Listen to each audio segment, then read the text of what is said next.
ಎಲ್ಲರಿಗೂ ಮತ್ತೊಮ್ಮೆ ಸ್ವಾಗತ. ಈ ದಿನ ನಾವು ಲೂಯಿಸ್ ರವರ ಅಪರಿಮಿತ ಶ್ರಮ ಸಿದ್ಧಾಂತದ ಟೀಕೆಗಳನ್ನು ವಿಮರ್ಶೆಯನ್ನು ನೋಡ್ತಾ ಹೋಗೋಣ.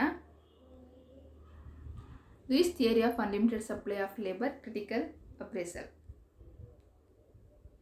ನಾವು ನೋಡಿದ್ವಿ ಆರ್ಥರ್ ಲೂಯಿಸ್ ರವರು ಅನಭಿವೃದ್ಧಿಶೀಲ ರಾಷ್ಟ್ರಗಳಲ್ಲಿರುವಂತಹ ಅಪರಿಮಿತ ಶ್ರಮವನ್ನು ಬಳಸಿಕೊಂಡು ಹೇಗೆ ಅಭಿವೃದ್ಧಿಯನ್ನು ಸಾಧಿಸ್ಬೋದು ಅನ್ನೋಂಥ ವಿಚಾರಧಾರೆಯನ್ನು ಮಂಡಿಸಿದ್ದನ್ನು ನಾವು ಗಮನಿಸಿದ್ದೇವೆ.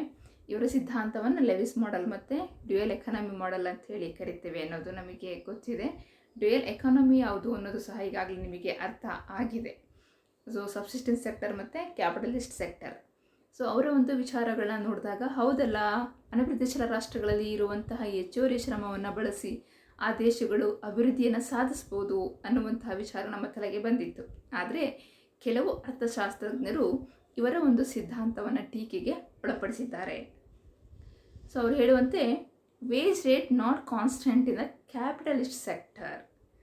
ಬಂಡವಾಳಶಾಹಿ ವಲಯದಲ್ಲಿ ಕೂಲಿಯ ದರಗಳು ಯಾವಾಗಲೂ ಸ್ಥಿರವಾಗಿರೋದಿಲ್ಲ. ಅಂದರೆ ನಾವು ನೋಡ್ತಾ ಹೋದ್ವಿ, ON1 ಅಷ್ಟು ಉದ್ಯೋಗವನ್ನು ಕೊಟ್ಟಾಗಲೂ ಕೂಲಿ OW ಇತ್ತು, ON2 ಕೊಟ್ಟಾಗಲೂ ಕೂಲಿ OW ಇತ್ತು, ON3 ಇದ್ದಾಗಲೂ ಕೂಲಿ OWI ಇತ್ತು. ಆದರೆ ಹೀಗೆ ಸ್ಥಿರವಾಗಿರೋದಕ್ಕೆ ಸಾಧ್ಯ ಇಲ್ಲ. ಅಲ್ಲಿ ಆಗಾಗ ವ್ಯಾಪಾರ ಚಕ್ರಗಳು, ಆರ್ಥಿಕ ಆವರ್ತಗಳು ಸಂಭವಿಸೋದ್ರಿಂದ ಕೂಲಿ ಏರಿಕೆ ಆಗ್ಬೋದು, ಇಳಿಕೆ ಆಗ್ಬೋದು. ಏರಿಕೆ ಇಳಿಕೆ ಆಗುವಂತಹ ಒಂದು ಸಂಗತಿ ಸಾಮಾನ್ಯವಾದದ್ದು ಅನ್ನುವಂತಹ ಟೀಕೆಗೆ ಒಳಪಡಿಸಲಾಗಿದೆ. ಹಾಗೇನಿದು not applicable if capital formulation is labour saving. ಒಂದು ವೇಳೆ ಈ ಒಂದು ಬಂಡವಾಳ ಸಂಗ್ರಹ ಅಥವಾ ಬಂಡವಾಳ ಕ್ರೋಢೀಕರಣ ಪ್ರಕ್ರಿಯೆ ಶ್ರಮದ ಉಳಿತಾಯದ ಪ್ರಕ್ರಿಯೆಯಾಗಿದ್ದರೆ ಇದು ಅಷ್ಟು ಉಪಯುಕ್ತ ಆಗೋದಿಲ್ಲ ಅಂಥೇಳಿ ರೆನಾಲ್ಡ್ಸ್ ಅವರು ಟೀಕೆಗೆ ಒಳಪಡಿಸ್ತಾರೆ. ಯಾಕಂದರೆ ಇಲ್ಲಿ ಕ್ಯಾಪಿಟಲ್ ಅಕ್ಯುಮುಲೇಷನ್ ಅಂತ ಅಂದ್ರೇ ಉತ್ಪಾದಕತೆಯ ಸಾಮರ್ಥ್ಯವನ್ನು ಇನ್ಕ್ರೀಸ್ ಮಾಡುವಂಥದ್ದು, ಉತ್ಪಾದನಾ ಸಾಮರ್ಥ್ಯವನ್ನು ಇನ್ಕ್ರೀಸ್ ಮಾಡುವಂಥದ್ದಾಗಿರುತ್ತೆ. ಅದರಿಂದ ಈ ಉತ್ಪಾದನಾ ಸಾಮರ್ಥ್ಯವನ್ನು ಇನ್ಕ್ರೀಸ್ ಮಾಡಬೇಕು ಅಂತ ಹೇಳಿದರೆ ತಂತ್ರಜ್ಞಾನಗಳನ್ನು ಅಳವಡಿಸಿಕೊಳ್ಳುವಂಥ ಕ್ರಮಕ್ಕೆ ಬಂಡವಾಳಶಾಹಿಗಳು ಹೋಗ್ತಾರೆ. ತಂತ್ರಜ್ಞಾನದ ಅಳವಡಿಕೆ ಶ್ರಮದ ಉಳಿತಾಯವನ್ನು ಪ್ರೋತ್ಸಾಹಿಸುತ್ತೆ. ಹಾಗಾಗಿ ಇದು ಅಷ್ಟು ಸೂಕ್ತ ಆಗೋದಿಲ್ಲ ಅಂತ ಅದನ್ನು ಅವರೊಂದು ರೇಖಾಚಿತ್ರದ ಮೂಲಕ ವಿವರಿಸ್ತಾರೆ. ಇಲ್ಲಿ OYನಲ್ಲಿ ನಾವು ಕೂಲಿ ಮತ್ತು ಸೀಮಾಂತ ಉತ್ಪಾದಕತೆಯನ್ನು, OXಲ್ಲಿ ಕ್ವಾಂಟಿಟಿ ಲೇಬರನ್ನು ನೋಡ್ತಾ ಇದ್ದೇವೆ. ನಾವು ಮೊದಲು ನೋಡಿದ ಹಾಗೆಯೇ ಈ OS ಅನ್ನುವಂಥದ್ದು ಸಬ್ಸಿಸ್ಟೆನ್ಸ್, ಜೀವನಾಧಾರ ವಲಯದ ಕೂಲಿಯನ್ನು, ಹಾಗೆಯೇ WS ಪ್ರಮಾಣವು WOW ಅನ್ನುವಂಥದ್ದು ಬಂಡವಾಳಶಾಹಿ ವಲಯದ ಕೂಲಿಯನ್ನು ನಮಗೆ ಎಕ್ಸ್ಪ್ರೆಸ್ ಮಾಡ್ತಾ ಇದೆ. ಇಲ್ಲಿ ಶ್ರಮದ ಒಂದು ಸೀಮಾಂತ ಉತ್ಪಾದಕತೆ P1 ಮತ್ತು L1, P1 ಮತ್ತು L1 ಆಗಿರೋದನ್ನು ನಾವು ಕಾಣ್ಬೋದು. ಇಲ್ಲಿ Q1 ಅಷ್ಟು ಅಂದರೆ WQ1 P1, WP1 Q1 ಪ್ರಮಾಣದ ಬಂಡವಾಳಶಾಹಿಯ ಹೆಚ್ಚುವರಿಯನ್ನು ನಾವು ಕಾಣ್ತಾ ಇದ್ವಿ. ON1 ಪ್ರಮಾಣದ ಉದ್ಯೋಗದಲ್ಲಿ. ಆದರೆ ಏನಾದರೂ ಬಂಡವಾಳದ ಕ್ರೋಢೀಕರಣದಿಂದ ಅಥವಾ ಈ ಒಂದು ಹೆಚ್ಚುವರಿ ಲಾಭದಿಂದ, ಬಂಡವಾಳಶಾಹಿಯ ಹೆಚ್ಚುವರಿಯಿಂದ ಮತ್ತಷ್ಟು ಶ್ರಮವನ್ನು ಅವರು ಅಥವಾ ಹೇಳ್ಕೊಳ್ತಾರೆ ಕ್ಯಾಪಿಟಲ್ ಅಕ್ಯುಮುಲೇಷನ್ ಆಗುತ್ತೆ ಅಂತ ಹೇಳಿದರೆ, ಕ್ಯಾಪಿಟಲ್ ಅಕ್ಯುಮುಲೇಷನ್ ಆಗಿದ್ದರಿಂದ ಏನಾಯಿತು, P2 L2ಗೆ ಅಂದರೆ ತಂತ್ರಜ್ಞಾನದ ಅಳವಡಿಕೆಯಿಂದ ಶ್ರಮದ ನೈಪುಣ್ಯತೆ ಏರಿಕೆ ಆಯಿತು. ಶ್ರಮದ ನೈಪುಣ್ಯತೆ ಅವರ ಸೀಮಾಂತ ಉತ್ಪಾದಕತೆಯನ್ನು P1 L1ನಿಂದ P2 L2ಗೆ ಇನ್ಕ್ರೀಸ್ ಮಾಡಿರೋದನ್ನು ನಾವು ನೋಡ್ಬೋದು. ಈ P2 L2ಗೆ ಸೀಮಾಂತ ಉತ್ಪಾದಕತೆ ಹೆಚ್ಚಾಯಿತು, ಆದರೆ ಕೂಲಿಯ ದರಗಳು OWನಲ್ಲೇ ಉಳ್ಕೊಂಡಿದೆ. ಬಂಡವಾಳದ ಹೆಚ್ಚುವರಿ ಪ್ರಮಾಣ P1 WQ1ನಿಂದ P2 WQ1ಗೆ ಏರಿಕೆ ಆಯಿತು, ಆದರೆ ಉದ್ಯೋಗದ ಪ್ರಮಾಣ ಏರಿಕೆ ಆಗಲಿಲ್ಲ. ಉದ್ಯೋಗ O1 ಅಷ್ಟೇ ಉಳಿತು. ಉದ್ಯೋಗದಲ್ಲಿ ಯಾವುದೇ ಬದಲಾವಣೆ ಆಗಲಿಲ್ಲ. ಅಂದರೆ ಈ ಕ್ಯಾಪಿಟಲ್ ಅಕ್ಯುಮುಲೇಷನ್ನು ಯಾವಾಗ ಶ್ರಮ ಉಳಿತಾಯದ ತಂತ್ರಜ್ಞಾನವನ್ನು ಅಳವಡಿಸಿಕೊಳ್ಳುತ್ತೋ ಅದು ಸೀಮಾಂತ ಉತ್ಪಾದಕತೆಯನ್ನು ಮಾತ್ರ ಹೆಚ್ಚಿಸುತ್ತೆ, ಅದು ಬಂಡವಾಳದ ಹೆಚ್ಚುವರಿಯನ್ನು ಹೆಚ್ಚಿಸುತ್ತೆ, ಆದರೆ ಉದ್ಯೋಗವನ್ನು ಹೆಚ್ಚಿಸೋದಿಲ್ಲ. ಅದು ಹೆಚ್ಚುವರಿ ಶ್ರಮವನ್ನು ಹೀರಿಕೊಳ್ಳುವಲ್ಲಿ ಸೋಲುತ್ತೆ. ಆಗ ಮುಂದುವರೆದಂತೆ ಬಂಡವಾಳಶಾಹಿಗಳ ಹೆಚ್ಚುವರಿಯು ಕಡಿಮೆಯಾಗ್ತಾ ಹೋಗುತ್ತೆ ಎನ್ನುವಂತಹ ಟೀಕೆಯನ್ನು ರೆನಾಲ್ಡ್ಸ್ರವರು ಮಾಡಿದ್ದಾರೆ. ಹಾಗೆಯೇ skilled labour not a temporary bottle neck ಅಂತ ಲೂಯಿಸ್ರವ್ರು ಹೇಳ್ತಾರೆ. ಬಂಡವಾಳಶಾಹಿ ವಲಯಕ್ಕೆ ಸ್ಕಿಲ್ಡ್ ಲೇಬರ್ ಬೇಕು ಗೊತ್ತು, ಆದರೆ ಬಂಡವಾಳಶಾಹಿ ವಲಯಕ್ಕೆ ಬೇಕಾಗಿರುವ ಈ ನೈಪುಣ್ಯ ಶ್ರಮವೇ ದೊಡ್ಡ ಸಮಸ್ಯೆ ಅಲ್ಲ, ಅದೊಂದು ಟೆಂಪರರಿ ಬಾಟಲ್ ನೆಕ್ಕು. ಅವರಿಗೆ ಟ್ರೈನಿಂಗ್ ಕೊಡೋ ಮೂಲಕ ಏನು ಮಾಡ್ಬೋದು, ಈ ಸಮಸ್ಯೆಯನ್ನು ಸಾಲ್ವ್ ಮಾಡ್ಕೋಬೋದು ಅಂತೇಳಿ ಹೇಳಿದರು. ಆದರೆ ಅದು ಟೆಂಪರರಿ ಬಾಟಲ್ ನೆಕ್ ಅಲ್ಲ. ಅದರಿಂದ ತುಂಬ ಕೈಗಾರಿಕೆಗಳು ಮತ್ತು ಈ ಒಂದು ಬಂಡವಾಳಶಾಹಿ ವಲಯ ಸಫರ್ ಆಗಬೇಕಾಗಿರುತ್ತೆ. ನೈಪುಣ್ಯ ರಹಿತ ಶ್ರಮವು ಬಂಡವಾಳಶಾಹಿ ವಲಯದಲ್ಲಿ ಹೆಚ್ಚಿನ ಉತ್ಪಾದಕತೆಯನ್ನು ಕೊಡಲಾರದು, ಅದರಿಂದ ಲಾಭಗಳು ಆಗೋದಕ್ಕೆ ಸಾಧ್ಯ ಇಲ್ಲ ಅನ್ನುವಂಥ ಟೀಕೆಯನ್ನು ಮಾಡಲಾಗಿದೆ. ಹಾಗಾಗಿ ಸ್ಕಿಲ್ಡ್ ಲೇಬರ್ ಅನ್ನೋದು ತುಂಬ ಇಂಪಾರ್ಟೆಂಟ್ ಕಾನ್ಸೆಪ್ಟ್ ಆಗಿದೆ. It's not a temporary bottle neck ಅನ್ನೋ ಟೀಕೆಯನ್ನು ಮಾಡಲಾಗಿದೆ. ಹಾಗೆ lack of enterprise and initiative. So ಇಲ್ಲಿ ಒಂದು ಆರಂಭಿಕವಾಗಿ ಅದನ್ನು ಅಭಿವೃದ್ಧಿ ಮಾಡಿಕೊಂಡು ಹೋಗುವಂತಹ ಕೆಲವೊಂದು ಸಂಸ್ಥೆಗಳ ಹಾಗೇ ಪ್ರೋತ್ಸಾಹಕಗಳ ಕೊರತೆ ಇದೆ. ಅಂದರೆ ಜೀವನಾಧಾರ ವಲಯದಿಂದ ಬಂಡವಾಳಶಾಹಿ ವಲಯಕ್ಕೆ ಅಪರಿಮಿತ ಶ್ರಮವನ್ನು ಆಕರ್ಷಣೆ ಮಾಡುವಲ್ಲಿ ಬೇಕಾಗಿರುವಂತಹ ಇನ್ಸ್ಟಿಟ್ಯೂಟ್ಸ್ಗಳ ಕೊರತೆ ಇದೆ ಅನ್ನುವಂತಹ ಒಂದು ಟೀಕೆಯನ್ನು ಮಾಡಲಾಗಿದೆ. ಹಾಗೆ multiplier process does not operate in LDCs, ಅಂದರೆ ಲೋ ಡೆವಲಪ್ಮೆಂಟ್ ಕಂಟ್ರೀಸ್.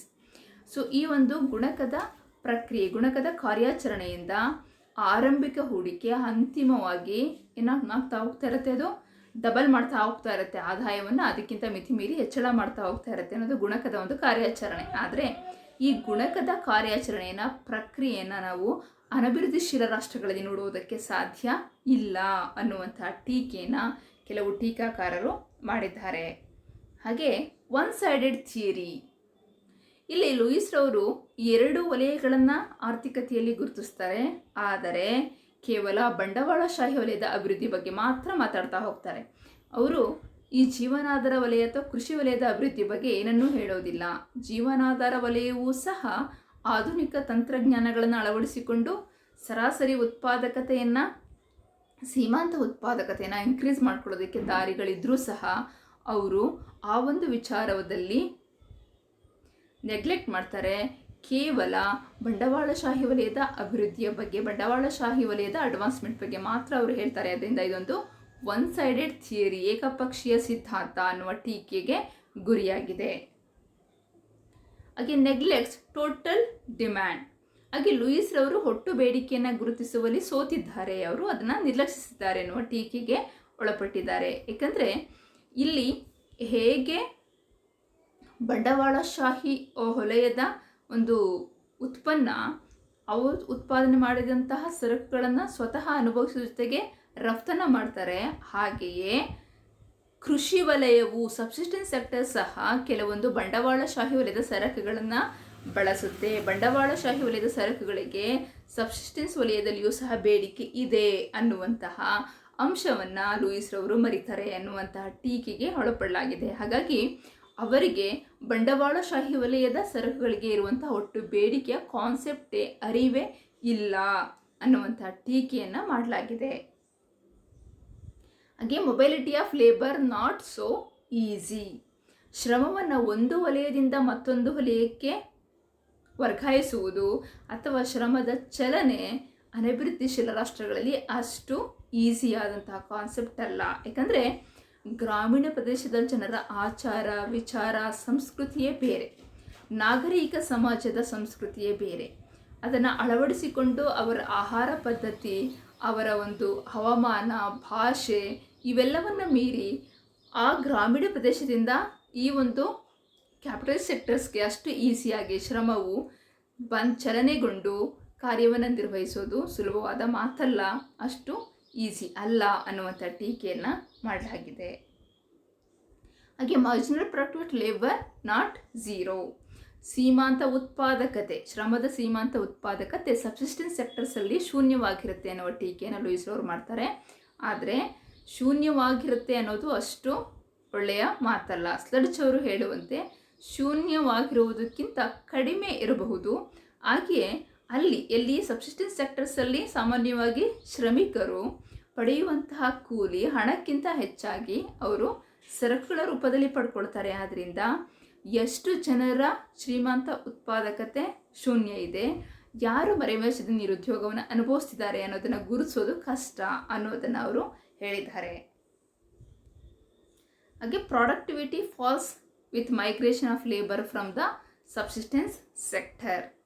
ಸೊ ಈ ಜೀವನಾಧಾರ ವಲಯದಲ್ಲಿ ಉತ್ಪಾದಕತೆಯು ಕಡಿಮೆ ಆಗೋದಿಲ್ಲ ಅನ್ನೋದು ಲೂಯಿಸ್ ರವರ ಒಂದು ವಿಚಾರ ಇದ್ದಾರೆ. ಅಂದರೆ ಜೀವನಾಧಾರ ವಲಯದಲ್ಲಿ ಉದ್ಯೋಗ ನಿರತರಾಗಿರುವಂತಹ ಹೆಚ್ಚುವರಿ ಶ್ರಮವನ್ನು ಅಲ್ಲಿಂದ ಹೊರಗೆಳ್ಕೊಂಡ್ರೆ ಅಲ್ಲಿಯ ಕ್ಷೇತ್ರಕ್ಕೆ ಯಾವುದೇ ಅಡೆತಡೆ ಆಗೋದಿಲ್ಲ. ಯಾಕಂದರೆ ಮರೆಮಾಚಿದ ನಿರುದ್ಯೋಗ ಇದೆ, ನಿರುದ್ಯೋಗಿಗಳನ್ನ ಮಾತ್ರ ಹೇಳ್ಕೊಳ್ತಾ ಇದ್ದೀವಿ. ಹಾಗಾಗಿ ಆ ಕ್ಷೇತ್ರದ ಉತ್ಪಾದಕತೆ ಅಷ್ಟೇ ಉಳಿಯುತ್ತೆ, ಬದಲಾಗಲ್ಲ ಅಂತ ಹೇಳ್ತಾರೆ. ಆದರೆ ಕೆಲವರ ವಾದದ ಪ್ರಕಾರ ಸಬ್ಸಿಸ್ಟೆನ್ಸ್ ಸೆಕ್ಟರ್ಸಿಂದ ಶ್ರಮವನ್ನು ಹೇಳ್ಕೊಳ್ಳೋದ್ರಿಂದ, ಶ್ರಮ ಅಲ್ಲಿಂದ ವಿಡ್ರಾ ಮಾಡೋದ್ರಿಂದ ಜೀವನಾಧಾರ ವಲಯದ ಉತ್ಪಾದಕತೆಯೂ ಸಹ ಕುಸಿಯೋದಕ್ಕೆ ಶುರುವಾಗುತ್ತೆ. ಲೂಯಿಸ್ ರವರ ಕಲ್ಪನೆ ಸುಳ್ಳು ಅನ್ನುವಂತಹ ಟೀಕೆಯನ್ನು ಮಾಡಲಾಗಿದೆ. ಹಾಗೆ low income groups also say. ಹಾಗೆ ಲೂಯಿಸ್ ರವರು ಹೇಳುವಂತೆ ಕೇವಲ ಉಳಿತಾಯವನ್ನು ಮಾಡುವಂತಹ ಶಕ್ತಿ ಇರೋದು ಬಂಡವಾಳಶಾಹಿಗಳಿಗೆ ಮಾತ್ರ. ಯಾಕಂದರೆ ಅವರು ಲಾಭವನ್ನು, ಹೆಚ್ಚುವರಿ ಹಣವನ್ನು ಸ್ವೀಕರಿಸ್ತಾರೆ. ಆದರೆ ಕಾರ್ಮಿಕರು ಕೇವಲ ಜೀವನಾಧಾರ ಕೂಲಿಯನ್ನು ಪಡೆಯೋದ್ರಿಂದ ಅವರಿಗೆ ಉಳಿತಾಯ ಮಾಡುವಂತಹ ಸಾಮರ್ಥ್ಯ ಇಲ್ಲ ಅನ್ನುವಂಥ ಕಲ್ಪನೆ ಮಾಡ್ತಾರೆ.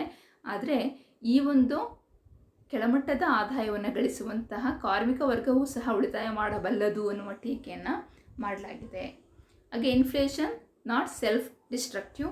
ಸೊ ಹಣದುಬ್ಬರವು ಸ್ವಯಂ ನಾಶವಾಗುವಂತಹ ಗುಣವನ್ನು ಹೊಂದಿದೆ ಎನ್ನುವುದು ಲೂಯಿಸ್ ರವರ ಒಂದು ಕಲ್ಪನೆ.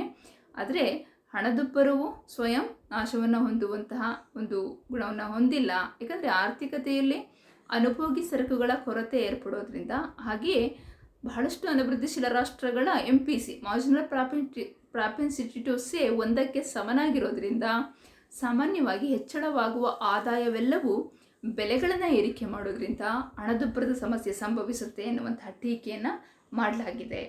ಹಾಗೆ ಇನ್ಎಫಿಷಿಯೆಂಟ್ ಟ್ಯಾಕ್ಸ್ ಅಡ್ಮಿನಿಸ್ಟ್ರೇಟಿವ್.